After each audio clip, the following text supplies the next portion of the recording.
Emma had always walked home the same way through the quiet alleys of Liverpool she knew so well. But on that October night, she wasn't alone.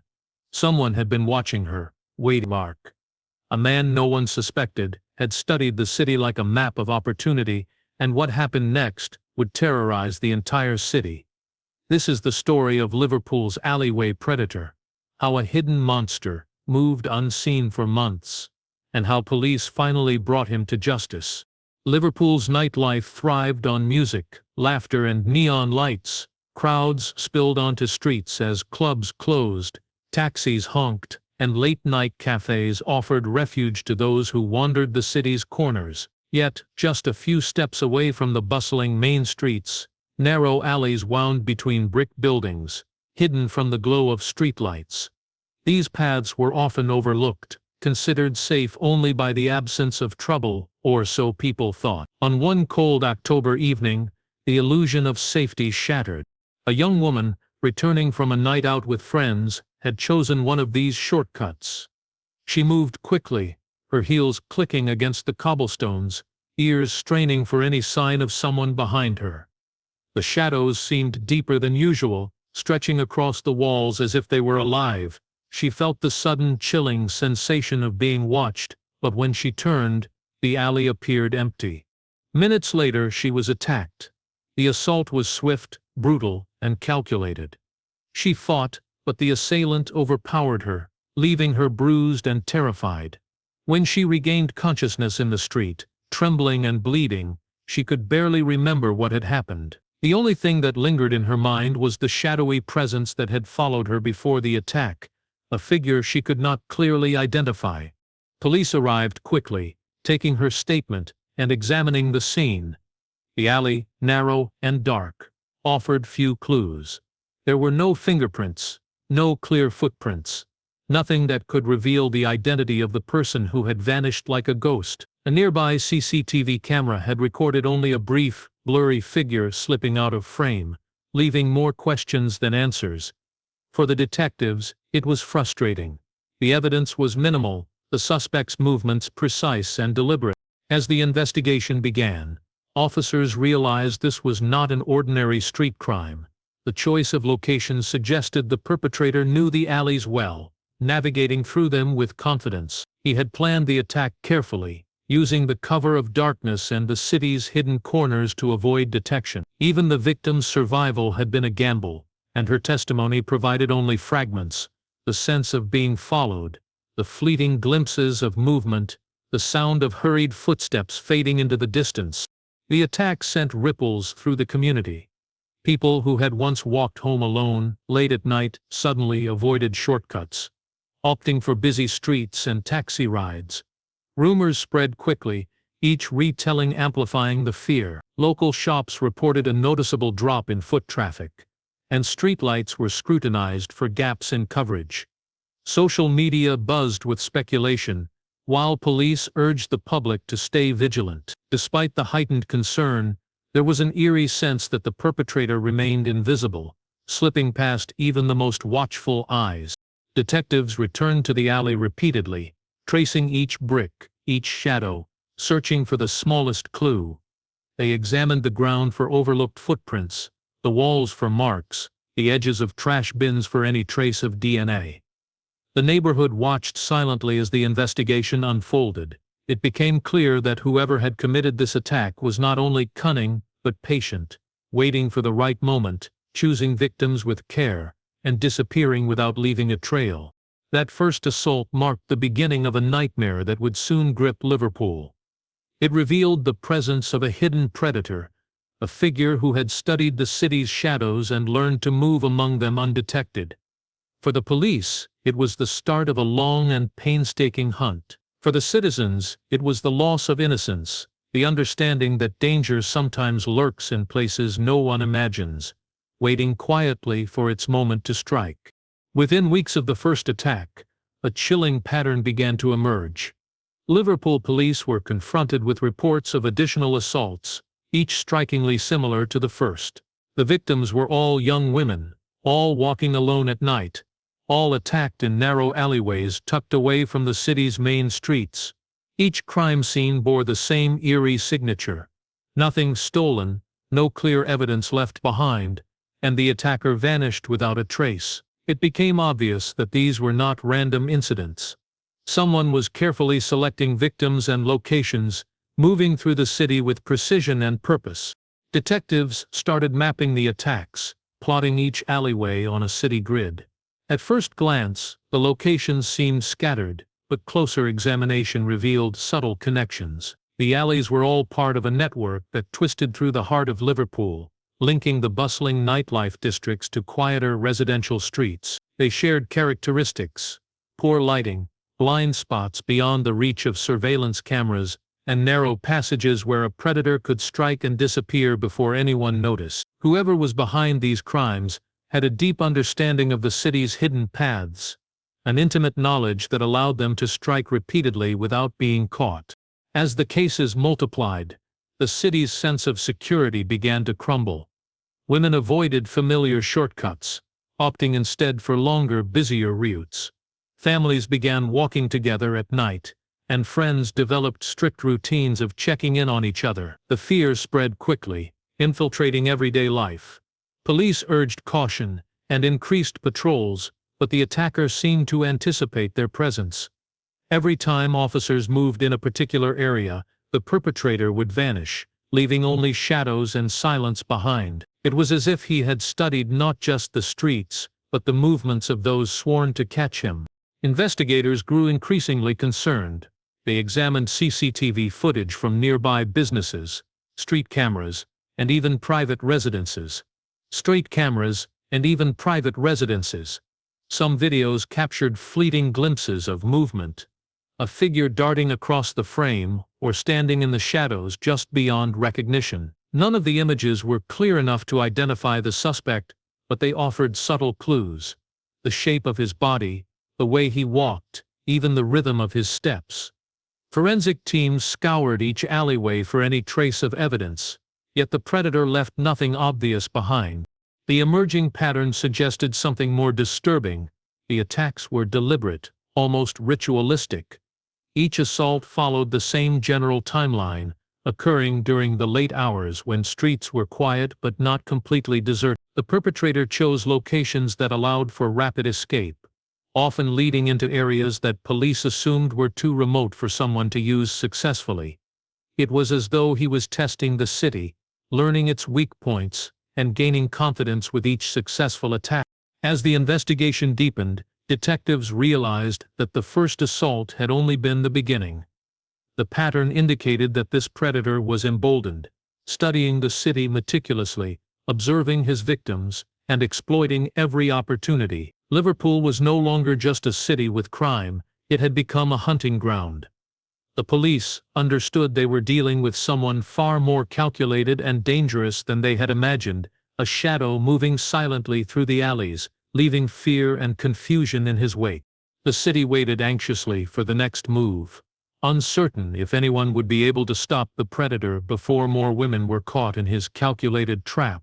Every alleyway felt like a potential threat, every shadow a possible danger. Liverpool was slowly being gripped by an invisible hand, one that no one could see but everyone could feel, and the hunt for the hidden monster was only just beginning.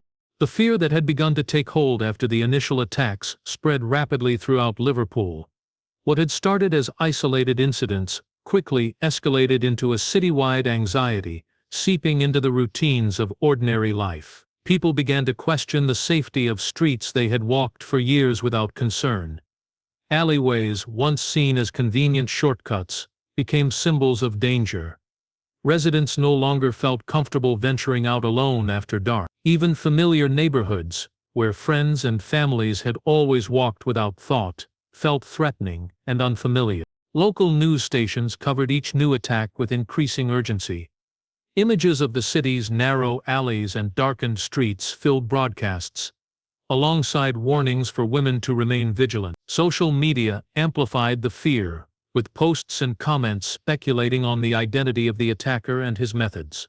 Rumors circulated about someone who studied his victims for days, following their habits before choosing the perfect moment to strike. Every new account added to the sense that the predator was methodical, calculating, and always one step ahead of the authorities.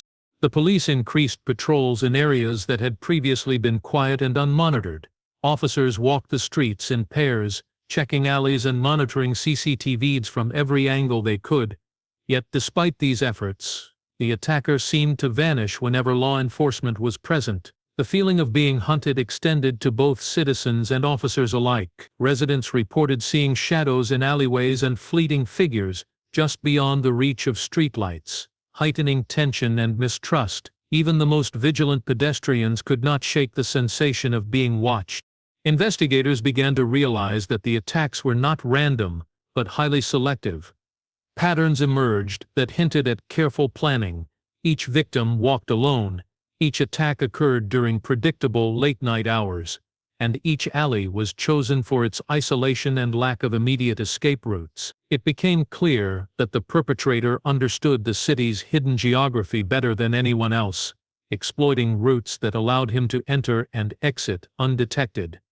This understanding made him elusive, a figure that the public could sense but never see clearly. The city itself seemed to respond to the growing terror. Shops closed earlier than usual, streets emptied faster, and late-night traffic slowed as people hesitated to drive through certain areas. Communities organized informal safety networks, sharing advice on which streets were safe and which should be avoided. Friends called each other regularly, checking on movements and reporting suspicious behavior. The predator, however, remained invisible, moving through the city's veins while the population adapted around him. Behind the scenes, detectives pored over maps, CCTV footage, and police reports, searching for a link that could break the case open. The attacks were connected not by fingerprints or physical evidence, but by something more subtle, a pattern of control, timing, and geography that pointed to a predator who was patient and meticulous. Each new assault confirmed their theory. The attacker was studying the city and its people, learning from each encounter and becoming more confident in his ability to strike. By the end of the month, the city's anxiety had reached a peak. Liverpool's streets were no longer just pathways, but potential traps, each alleyway a possible stage for the next attack. The fear was palpable, a collective tension that made the predator feel omnipresent. Residents whispered about shadows and footsteps, and the knowledge that he could strike at any moment haunted the city. Liverpool had entered a state of hypervigilance, and the predator continued to move through its hidden corridors, unseen and unstoppable, leaving a community gripped by terror and uncertainty. The first real breakthrough came unexpectedly, from a source that initially seemed insignificant. A small corner shop, tucked away on a quiet street near one of the recent attack sites, had installed a basic security camera to monitor its doorway. The owner rarely checked the footage, assuming it was only useful for petty theft or shoplifting. But when detectives requested every available recording in the area, that camera suddenly became crucial. The review of the tapes revealed something that would change the direction of the investigation. A man walking past the shop at the exact moment one of the assaults occurred. The footage was grainy, the figure blurred and lacking clear facial features, yet there were details that stood out. The man moved with a distinctive rhythm, dragging one foot slightly as he walked. His pace was steady, almost methodical, as if he had practiced walking that path countless times before. This single detail became the key to understanding the predator's behavior. Forensic analysts compared it to footprints discovered at another crime scene. The arches, the pressure points, even the subtle drag of a shoe matched the movement captured on the tape. While it was not enough to confirm his identity definitively, it gave detectives their first tangible lead. The discovery changed the investigators' perspective entirely. It confirmed that the attacks were deliberate and organized, carried out by someone with knowledge of both the city's hidden alleyways and its patterns of activity. This was not a spontaneous predator acting on impulse. It was someone who studied his environment, planned his movements, and exploited the small blind spots that most people ignored. Police began focusing on individuals who lived or worked nearby, those who would be familiar with the alleys and the surrounding streets. Officers began conducting covert surveillance on residents who might fit the profile, observing routines, noting unusual behavior, and watching for signs of obsession with late-night streets. Every day, they checked CCTV footage, searched through city maps, and analyzed the timing and patterns of the attacks. They mapped the routes, noting how each alley connected to another, forming a network that the predator used to move quickly and efficiently. The city itself had become a labyrinth, one the attacker navigated with ease while everyone else struggled to understand his path. The detectives also began studying the psychology of the predator. His careful movements and precise timing suggested patience, an ability to plan ahead, and a comfort with watching people without being noticed. It was chilling to realize that someone could walk the city unnoticed, while plotting attacks so meticulously. The thought that he might have been observing residents for weeks or even months before striking sent shivers through the investigative team. As the weeks passed, the small clue from the shop camera became the foundation of the investigation. It provided a starting point, a thread that could be pulled to unravel the predator's network of movements. Detectives reviewed every angle, examined the alleys repeatedly, and coordinated patrols around the predicted routes. The breakthrough also gave the public a fragile sense of hope, proof that the predator could be caught if police were vigilant and methodical. For the first time, there was a sense that the hunt for the predator might succeed. The camera had captured more than a shadow. It had revealed a rhythm, a signature, and a pattern that connected the attacks. Liverpool, though still gripped by fear, now had a pathway to justice. The predator was no longer entirely invisible. He had left a trace, subtle yet undeniable, and detectives were ready to follow it wherever it led. As detectives studied the small clue captured on the shop camera, a larger picture began to emerge. By analyzing all the attacks, it became clear that the predator was not just familiar with one part of the city, but had an intimate knowledge of Liverpool's hidden alleys, backstreets, and shortcuts. Each assault seemed to follow a pattern, a route only someone living close by could navigate with such ease. Police began to focus on a specific neighborhood where the alleys connected in ways that perfectly matched the paths the attacker had used. Covert surveillance operations began in the area. Plainclothes officers were stationed at key intersections and hidden vantage points, observing residents whose behavior appeared unusual or secretive. For days, nothing seemed to stand out. People walked to work, children played in quiet streets, and life went on under the weight of fear. But detectives knew the predator had to live somewhere near the network of alleyways he exploited, and patience became their most important tool. Then, one man drew attention. He had a routine that subtly differed from everyone else's. He worked night shifts, which explained why he was often seen moving in the dark. He returned home using narrow paths rather than the main streets, and his movements were careful, almost deliberate, as though he avoided being noticed. Neighbors described him as quiet and withdrawn, someone who kept to himself, rarely interacting with anyone in the area. Officers observed him over several nights, noting that he followed a consistent pattern, leaving his home, walking through the alleys, and returning after long intervals. It was the rhythm of someone who understood the city in ways ordinary residents did not.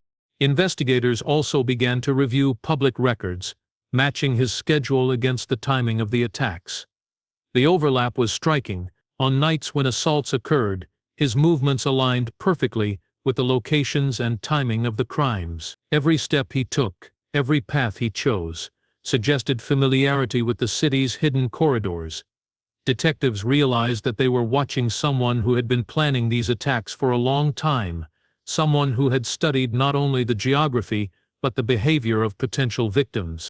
The surveillance team observed him closely, documenting his routines and noting small details. The way he glanced over his shoulder, the precise timing of his steps, and his habit of pausing near intersections, as if assessing his surroundings. Even without direct evidence, police began to feel the weight of certainty. They were looking at the predator in plain sight, a man who had hidden in the shadows of ordinary life while orchestrating a series of calculated assaults. The challenge, however, was to catch him without alerting him. Any sudden move could drive him further underground, making him even harder to find. The team coordinated carefully, combining observation, patrols, and ongoing analysis of CCTV footage to predict his next moves. Each night of watching added to the psychological picture of the predator, revealing his methodical, patient nature and his ability to vanish from sight. As the days passed, detectives felt they were closing in. The man's familiarity with the city and his meticulous planning were no longer just signs of danger. They were clues pointing to a trap that could finally bring the attacks to an end. Liverpool had been living in fear, but now, armed with observation, analysis, and a growing understanding of the predator, the police prepared to move from watching to action. The hunt that had begun with shadows in an alley was reaching a critical turning point, and the city waited anxiously to see if the monster hiding in plain sight could finally be stopped. With a prime suspect identified, Liverpool police began planning an operation that required precision, patience, and discretion. They understood that any mistake could alert the predator, sending him deeper into the city's labyrinth of alleys and making him impossible to track. The team devised a strategy that combined undercover surveillance with careful observation from hidden vantage points. Officers posed as pedestrians, moving along predictable routes the predator was likely to use. Every alley, every side street, every blind corner became part of a meticulously calculated plan to catch him in action. For nights, the operation appeared to yield nothing. The suspect followed his usual routines, slipping through the alleys with his characteristic rhythm, yet avoiding any interaction with potential victims. Officers followed at a distance, careful not to reveal themselves. The frustration was palpable. It seemed the predator was aware, somehow sensing the presence of the police, even without visible confirmation. Detectives knew that if they acted too soon, he could vanish entirely, and the attacks would continue. The tension grew with each hour, every alley holding the potential for confrontation or failure. Then, one cold weekend, a breakthrough came. The suspect deviated slightly from his routine, leaving home earlier than usual and heading into a cluster of back streets that had been used in previous assaults. The team immediately mobilized, ensuring officers were positioned along potential escape routes, while undercover personnel followed silently. Every movement was calculated. There could be no hesitation. The predator's knowledge of the streets was formidable, but now the police were turning his strength into a vulnerability by anticipating his path and cutting off exits. The operation required extreme patience. Officers watched as he moved through the narrow lanes, pausing at intersections, glancing over his shoulder, seemingly unaware of the net closing around him. Each step he took confirmed what detectives had long suspected. He was bold, methodical, and completely confident in his ability to navigate the city undetected.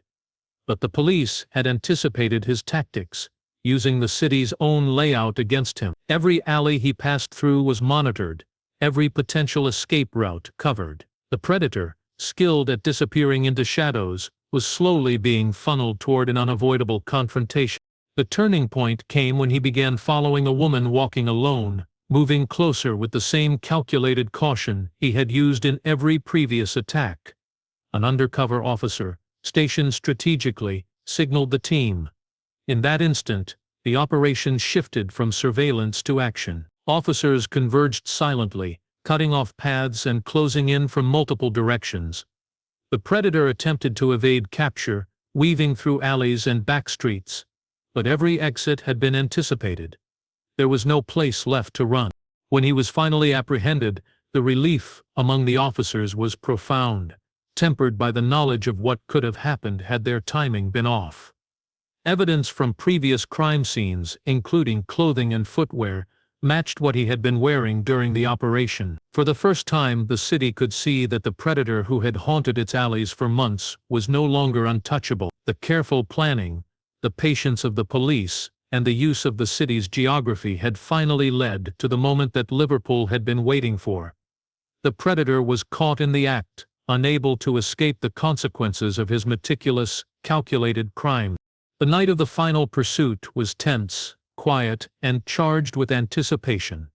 After weeks of observation, planning, and patient waiting, police knew the predator was active again. The city's back streets, usually empty at this hour, became a stage for a confrontation that had been building for months. Officers positioned themselves strategically, covering every narrow alley, each potential escape route, and every side street that the suspect might use. The operation relied on timing, precision, and the careful coordination of every officer involved. One mistake could allow him to disappear forever into Liverpool's shadows. The suspect moved with the same calculated rhythm that had been observed countless times before. He slipped through the alleys, glancing over his shoulder, pausing momentarily at intersections, and seemingly assessing his surroundings with methodical care. Each step, each subtle movement confirmed the meticulous nature of his planning. He approached a woman walking alone, the same type of target he had chosen for previous attacks. Detectives knew this was the moment they had been waiting for. It was the chance to stop him in the act, to end the terror he had inflicted on the city. An undercover officer, blending seamlessly into the street, followed him closely. The predator had not noticed the presence of law enforcement, confident in his ability to strike and vanish.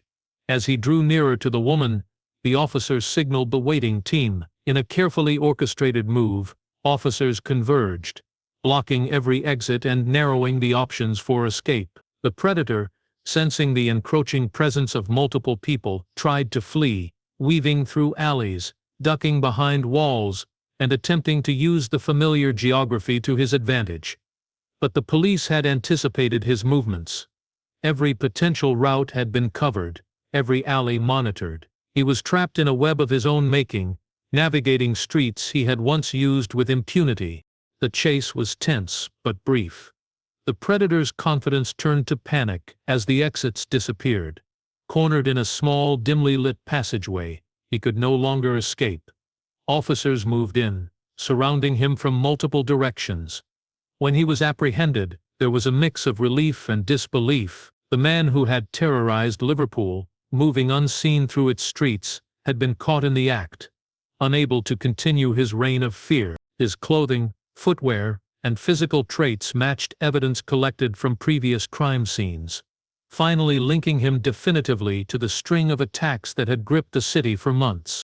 In the aftermath of the arrest, detectives examined the location where he had been caught. The narrow passageway, once a conduit for terror, now symbolized the precision of the police operation and the vulnerability of the predator. Evidence recovered from his clothing, combined with prior forensic analysis, confirmed his role in the assaults. For the first time, the public could feel a sense of safety returning to the city street. Liverpool, which had been shrouded in fear, began to breathe again. The capture demonstrated the effectiveness of careful planning, patient observation, and relentless pursuit.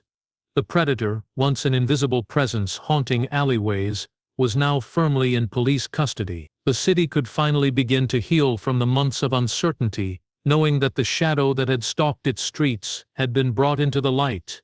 The chase was over, but the impact of the fear he had created would linger, a stark reminder of the dangers that can hide in plain sight.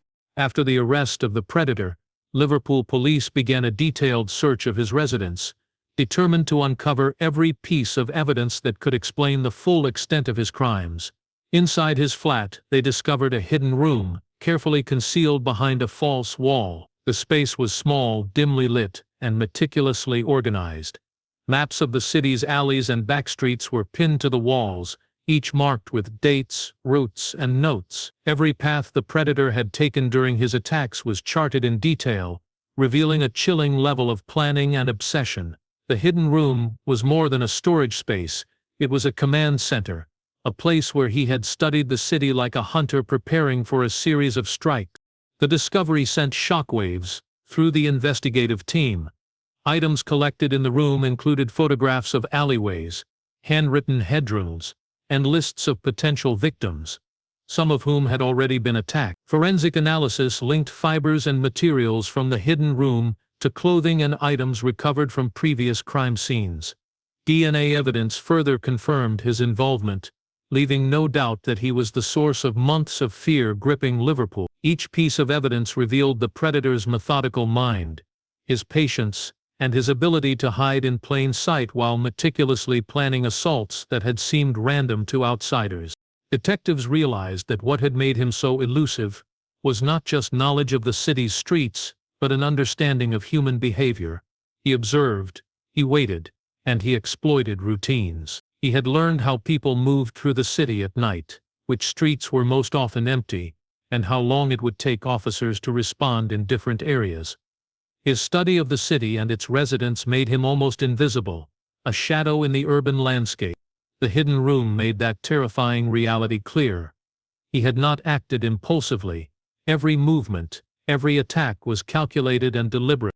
The arrest and subsequent discoveries brought relief to the city, but it also left residents grappling with a deeper unease.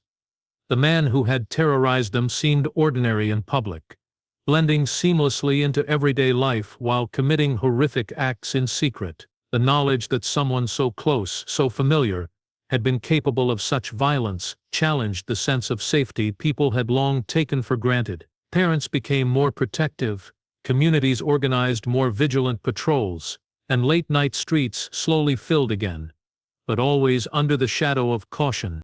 Court proceedings followed, presenting the wealth of evidence gathered from the hidden room and the forensic connections to previous crimes. The case became a defining moment in Liverpool's history, highlighting both the dangers that can hide beneath everyday life and the determination of law enforcement to pursue justice relentlessly. The predator was sentenced, ensuring he could no longer strike fear into the city's residents. The investigation closed with a sense of finality, but it left lasting lessons. The hidden room symbolized the predator's meticulous planning, while the relentless work of police demonstrated that patience, observation, and careful strategy could prevail over even the most calculating criminal. Liverpool began to recover, its streets slowly regaining life. But the memory of the predator remained as a reminder that danger can lurk unseen, and vigilance is often the first line of protection. The city had faced its darkest shadow and, through courage and determination, had finally brought it to light.